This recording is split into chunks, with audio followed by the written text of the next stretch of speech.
need to go a little bit further on what the F is going on with Western astrology and beyond, because I can hear the minds of some and protests, which, I'm all about a good protest against, or the feeling of being a victim, and this is what I knew to be true.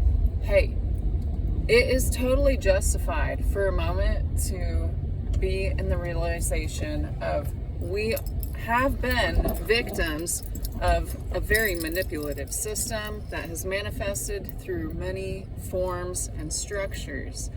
There is no doubt, and there will be a list longer than probably what we expect when we come into full transparency. But this is important to know. So, with Western astrology versus what's happening astronomically, it is important to take into account the nuances of the amount of space each constellation takes up in the sky, and the difference between what Western astrology depicts and what astronomy depicts, or what we're seeing with our own eyes. So on average, a constellation in the sky is taking up 360 degrees divided by 12, or if you were in the 13 constellation system with Ophiuchus, 360 degrees divided by 13. We'll stick with 12 for now for the sake of mathematical simplicity. 360 divided by 12 is 30 degrees. On average, each sign, constellation, asterisk, takes up approximately 30 degrees on average in the sky. But when you look at the constellations, we see with our own eyes that each constellation is a little different in its scope or the amount of degrees that it takes up. For example, Scorpio, as used in the previous example, Western astrology tells you that the moon is in Scorpio. This is the running story. It is possible for the moon to be in Scorpio for a tiny bit of the amount that is said it would, because of the size of Scorpio. On average, a sign takes up 30 degrees, and on average, the moon will travel through a sign in about 3 days. But Scorpio is a very large sign, and it takes up more than its average degree, whereas Libra, which is next to it, takes up a much smaller amount of space from our perspective. It's important to take that into account.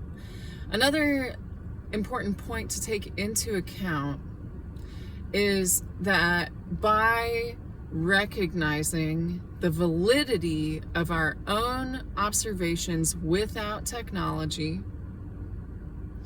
and realizing that this is a deeply ingrained social engineering program, we therefore liberate ourselves and come into alignment with truth and reality as it is behaving in real time.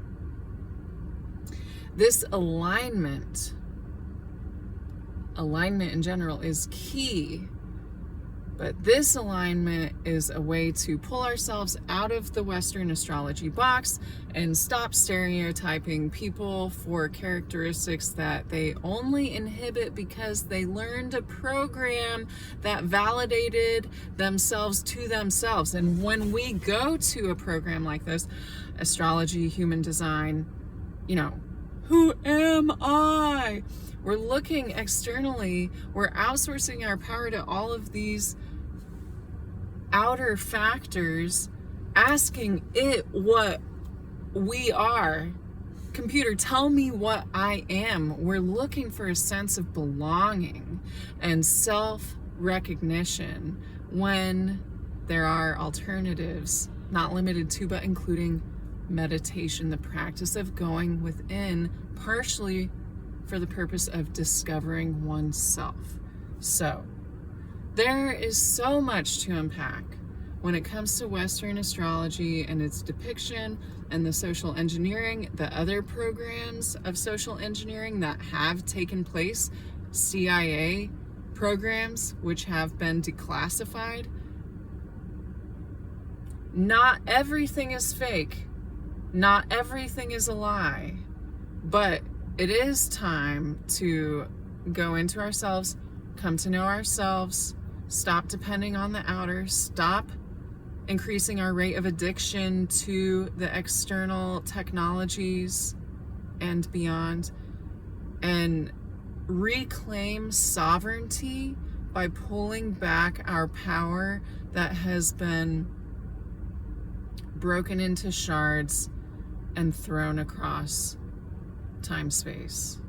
Okay, reclaim your personal power, reclaim your sovereignty, and when something tries to tell you what you are, be ready to disagree, because you are the one who has the most power to know thyself, and you are the one to tell, to show, to demonstrate to others what you are. And what you are is beyond any box that you could be put in. Happy birthday!